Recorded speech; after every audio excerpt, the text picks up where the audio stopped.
In digital Marathi, जनतेच्या हक्काचं व्यासपीठ। उल्हासनगरमध्ये सराईत गुंड्याविरोधात मोका अंतर्गत कारवाई करण्यात आली आहे। आकाश उर्फ बाबू छोटेलाल पारसे आणि तिरबान उर्फ त्रिभुवन चौहान असे मोका अंतर्गत कारवाई झालेल्या गुंडांची नावे आहेत।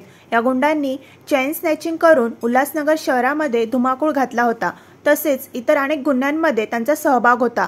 पोलिसांनी दोघांचा पूर्वाश्रमीचा रेकॉर्ड तपासला असता पोलिसांनी त्यांच्यावर मोका अंतर्गत कारवाई करण्याचा निर्णय घेतला। उल्हासनगर परिमंडळ 4 चे पोलीस उपायुक्त सचिन गोरे यांच्या मार्गदर्शनाखाली आकाश आणि त्रिभुवनवर मोका अंतर्गत कारवाई करण्यात आली आहे। दरम्यान या गुंडांवर झालेल्या कारवाईमुळे गुन्हेगारी पार्श्वभूमी असलेल्या लोकांचे धाबे चांगलेच दणाणले आहेत।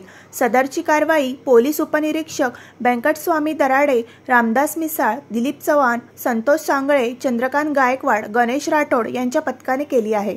बरोबर आहे। मागच्या महिन्यामध्ये 2 चेन स्नॅचिंगचे गुन्हे घडले होते विठ्ठलवाडी पोलीस स्टेशन हद्दीमध्ये। त्यामध्ये या 2 आरोपींचा सहभाग जो आहे तो निष्पन्न झाला होता।